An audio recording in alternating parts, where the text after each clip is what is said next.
e fala assim, peraí, o que eu estou fazendo com a minha vida? Né? A gente tem várias possibilidades, a vida não é uma fatalidade. Tipo assim, escolhi uma profissão, escolhi um casamento, escolhi coisas que são eternas. Não são, porque nem nós somos.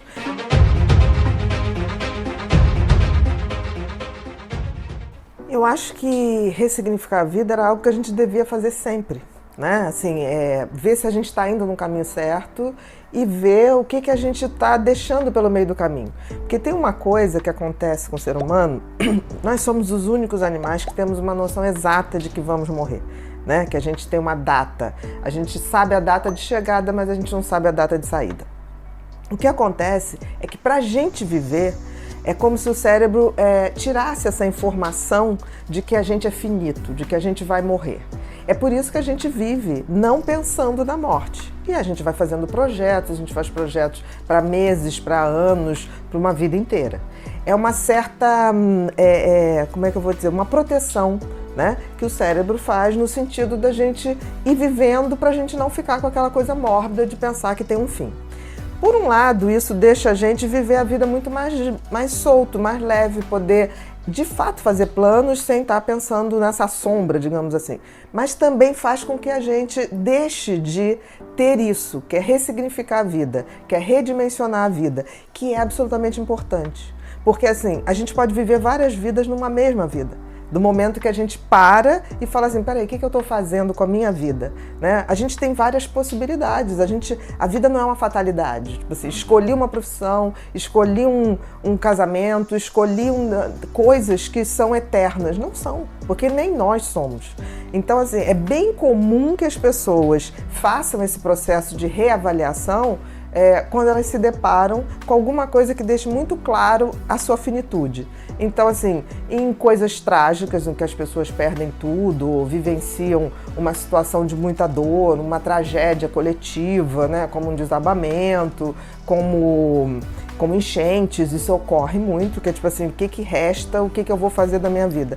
Ou então, quando as pessoas se deparam com alguma doença ou alguma coisa que elas falam assim, nossa, agora é sério, agora eu posso realmente não mais viver. E aí é nessa hora que as pessoas se fazem perguntas do tipo, eu vivi uma vida até agora que eu queria, o que eu estou fazendo está dando sentido à minha vida, o que eu deixei de fazer que eu faria mais? Então, assim, é um momento de muita reflexão, né? Que a gente não pode estar esperando o tempo todo o momento ideal para ser feliz, o momento ideal para dizer eu te amo, o momento ideal que a gente vai realizar determinados sonhos. A vida não para, ela é aqui o tempo todo. Eu acho interessante que tem pessoas que falam assim, quando eu me deparo com uma situação ruim, eu queria parar o tempo. Ou quero minha vida de volta. Ninguém nunca roubou sua vida está aqui o tempo todo. Então, assim, a gente tem que ver o que a gente vai fazer. Eu costumo dizer que a gente tem que viver nossa vida como se a gente estivesse o tempo todo criando memórias para num futuro eu poder falar assim, valeu a pena, eu olhar para trás e valeu a pena. E criar memórias passa por você levar um dia a dia, com carinho, com amor, com bom humor, dar esse tom de olhar para uma cena, por exemplo, que a gente está fazendo agora aqui, e falar assim, eu vou lembrar disso daqui a 10 anos, daqui a um ano, daqui a uma semana, e vou dizer, valeu a pena estar no feriado, trabalhando e fazendo o que a gente gosta. Então, talvez a grande mensagem de redirecionar a vida, ou redimensionar, ressignificar, seja isso, a gente poder tá criando memórias boas. Ou para quando a gente ficar bem velhinho, ou para quando a gente se for. Porque quando a gente se for, que a gente deixe boas memórias para as pessoas. Positividade tóxica é quando você acha que ignorando todos os sentimentos ruins, seus traumas, lembranças ruins, você vai viver melhor. Então são aquelas pessoas que literalmente jogam para debaixo do tapete as suas dores, os seus sofrimentos, como se fosse assim, se eu não falar disso, isso não me atinge. Se eu não mexer nesse vespeiro, eu não serei... Ali, exatamente. Né? Como tem gente assim, né? Nossa. Até porque a gente vive numa sociedade meio de ostentação. E as pessoas ostentam alegria, ostentam bem-estar, ostentam bens materiais que nem sempre têm, né? E essa positividade tóxica tem se tornado muito recorrente. A felicidade individual de cada um passa por lucidez, passa por conhecimento, passa por trabalhar nossas dores, por nos fazermos pessoas melhores e não anestesiadas com o que a sociedade coloca como padrão, né? Um script, ó, faz isso, isso, isso que você vai ser feliz. Então, eu acho que tem muita gente praticando essa positividade tóxica. Eu acho que o sofrimento humano, ele não é uma questão de que você fracassou. Ele é um processo que tem que ser vivido. Não existe você não ter tristeza, porque assim, a gente hoje tem muito, eu vejo muita gente falar de tristeza como se fosse depressão. Tristeza é normal, o ser humano tem que passar por momentos de tristeza. É na tristeza que eu me recolho, que eu reflito, que eu vejo os meus reais valores. Exatamente, eu não posso viver numa festa o tempo todo me distraindo, né, com fogos de artifício, com bebida, porque uma hora isso não se sustenta. Eu acho que essa positividade tóxica é uma coisa que virou como se fosse um bordão dos nossos tempos. Você tem que ser assim, aparentar isso, fazer isso. Não é à toa que a gente tem uma epidemia de depressão, coisa assim, isso é ótimo, isso vai ser maravilhoso. Tudo é ótimo, maravilhoso, mas a gente tem que reconhecer que existe um momento de tristeza, a gente tem que dar vazão a isso. Não tem problema nenhum a gente ficar um dia em casa quietinho, refletindo as coisas. Não tem problema nenhum a gente não querer ir numa festa, porque a gente fala, nossa, vai ficar em casa, você não vai, hoje é sábado à noite. Ok, é sábado à noite. Como o teu cérebro não sabe que tempo é. O teu cérebro ele quer buscar uma estabilidade, ele quer buscar uma segurança, ele quer buscar uma felicidade. E isso só o conhecimento, o autoconhecimento e a gente passando por dores. As dores são necessárias, inevitavelmente são necessárias. Então, a culpa é um sentimento que vem da percepção que você falhou com alguém ou com você mesmo ou que você imagine que o outro achou que você falhou. Então, assim, a culpa está sempre relacionada a algo do passado, né? Porque é algo que você deixou de fazer ou fez e se arrependeu.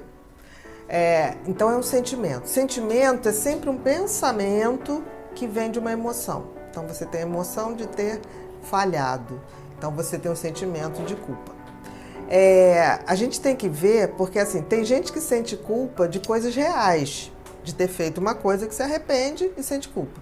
Agora, tem gente que sente culpa daquilo que nem fez. Que são as pessoas que têm um pensamento, levam tão a sério o pensamento que esquece que pensamento não é ação. Eu posso me arrepender do que eu fiz, mas eu não posso me arrepender do que eu pensei. Mas se você não fez, você não tem como sentir culpa. Então a gente tem que ter muito cuidado, por exemplo, que as pessoas ansiosas tendem a viver no futuro. Então a pessoa fica assim, não vai dar certo aquilo não vai acontecer. E muitas vezes essas pessoas são tomadas de sentimentos de culpa, mas do que não ocorreu, do que elas imaginam que possa acontecer. Não é real. Agora, se a culpa vem de um pensamento que você teve, ela não é bem uma culpa. Você está acreditando, você está superestimando um pensamento. A gente tem que entender que pensamento, nós não somos o que pensamos, nós somos o que fazemos. Eu costumo dizer que tem dois tipos de pessoas desagradáveis. Uma que é aquela mal educada mesmo, que ela não tem noção do que se fala ou não se fala, o que é uma coisa privada, o que é uma coisa que pode ser discutida publicamente. E outra é aquela pessoa que tem prazer em chocar, em ver o outro constrangido, em ver o outro passando uma saia justa. Desses dois tipos, né? As pessoas desagradáveis, a mal educada é mal educada mesmo, quer dizer, ela não faz por maldade. Ela é inadequada, mais do que desagradável. São pessoas que, se você der um toque, são pessoas que se corrigem rapidamente, elas não fazem de maldade mesmo. Não é. Às vezes é uma fala, tipo assim, chega, vai puxar um assunto, puxa um assunto, falta um pouquinho de elegância, mas absolutamente trabalhável. Aquelas outras que gostam, assim, pessoas que gostam de chocar ou pessoas que gostam de ver o outro em situação de constrangimento, aí a gente já tem que botar um pezinho atrás. Porque nesse tipo de pessoas, a gente vê muito assim, pessoas que são extremamente inseguras, mas para disfarçar a sua insegurança, elas fazem o outro ficar numa situação para elas se sentirem menos ruins. Essas pessoas, que a gente pode, no primeiro momento, ter muita pena, porque assim, nossa, mas a pessoa é tão insegura. Mas é muito ruim, porque existem várias maneiras de lidar com a insegurança. Não é se alimentando do constrangimento alheio. E é interessante que esse tipo de pessoa, ela sempre pega alguém que é mais educado, é uma pessoa que ouve muito, né? Porque elas gostam tão pouco de si próprias que elas não levam em consideração pessoas que tratam elas bem. Para você ver o nível de falta de autoestima dessas pessoas. Elas preferem aparecer pelo desagradável do que por uma questão de ser uma pessoa bacana, uma pessoa elegante. Mas você vê que não é uma maneira bacana de se notar. Assim, que pessoas desagradáveis, você só tem duas maneiras de lidar.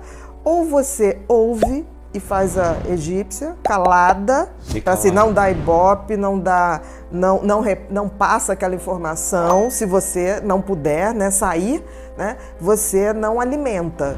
E se você puder, você sai. Sem perder a educação, sem perder a elegância. Nos dois casos. O desagradável legítimo, ele não quer melhorar, ele quer aparecer. E para aparecer, ele vai aparecer de qualquer maneira, nem que ele tenha que ser desagradável. É aquela coisa assim, tem gente que quer tanto uma fama que ele não se incomoda se a fama vai estar na primeira página do jornal por ter cometido uma atrocidade. Mas ele vai valorizar a primeira página do jornal. Né? Então, o segundo tipo, que é essa pessoa que quer aparecer a qualquer custo, esta pessoa tem que ter, eu acho que tem que ter muitos amigos verdadeiros para chegar e dizer, fulano, não tá bacana. Porque é que nem criança não chora. E se ela chora e consegue uma coisa, ela vai o tempo todo negociar esse choro, a manipulação. E se uma pessoa muito insegura e que quer muito aparecer, começa a fazer coisas desagradáveis e ela consegue seus objetivos, quer ser vista, ou ser falada, ou ser reproduzida, ou ser compartilhada de uma certa maneira nas redes, ela vai fazer aquilo, porque o objetivo foi atingido. O grande problema é que nós como sociedade, nós temos que ter esse compromisso de não dar ibope para isso. Na realidade, se a gente for fazer uma definição bem oficial, resiliência é uma característica física de corpos que, quando submetido a estresse, eles recuperam uma força maior do que tinham antes. É como se você, ao sofrer, ao passar por experiências difíceis, você conseguisse aprender e pudesse retomar a tua vida melhor do que antes. Uma frase do Nietzsche que é: o que não me mata, me fortalece. Me fortalece. Que é exatamente isso. Então, resiliência no comportamento humano é isso. É quando a gente faz do sofrimento um aprendizado e esse aprendizado me faz melhor, me faz mais forte e me leva para frente na vida. Eu acho que a resiliência tem essa coisa de você poder ser testado. E tem personalidades, por exemplo, o hiperativo é assim, o hiperativo mental, que sob pressão ele produz melhor.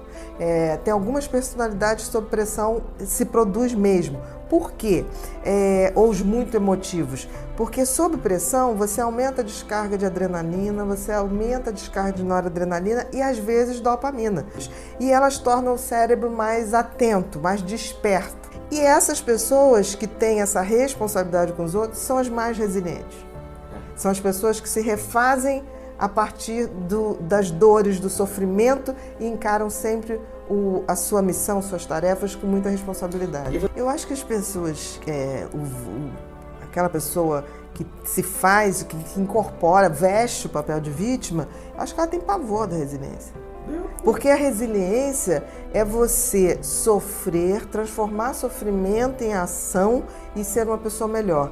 Se a pessoa que vive naquele perfil de vítima tem pavor de entrar em ação, né, sair da zona de conforto, resiliência é como se fosse assim, como se fosse quase um palavrão para essas pessoas, porque a resiliência é mais do que você suportar o sofrimento, é você suportar, aprender com ele e caminhar para frente. Eu digo uma coisa, para ser resiliente tem que ter humildade, porque a humildade tem que ter fé e tem que ter esperança.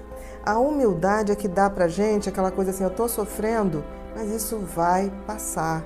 é a fé, isso vai passar, eu vou transcender, ou também se eu não tiver que transcender, é essa história que eu tenho.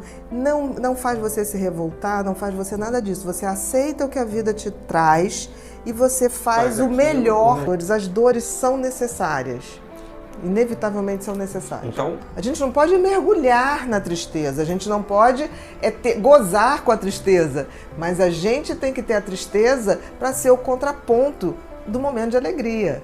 Se eu não tenho um momento de reflexão ou de tristeza, eu não curto tão bem o meu momento de alegria. É luz e escuridão. Eu preciso sempre do contraponto. E pessoas resilientes são pessoas muito boas de você estar perto, porque elas te dão uma força. Estão sempre com sorriso, elas estão sempre tipo assim, amanhã é outro dia, amanhã é outro dia. E eu acredito mesmo nisso. E o dia que não tiver que ser, é porque acabou a nossa missão. Mas assim, a gente tem que viver com essa força. De que tem entre um dia e o outro tem uma noite que tudo pode acontecer, tudo pode melhorar e tudo vai ser como tem que ser. E eu ainda assim serei melhor.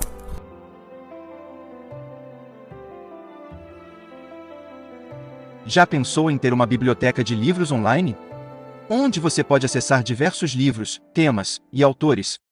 Livros sobre finanças, investimentos, mentalidade, entre outros temas. Acesse o link que está na descrição do vídeo para saber mais.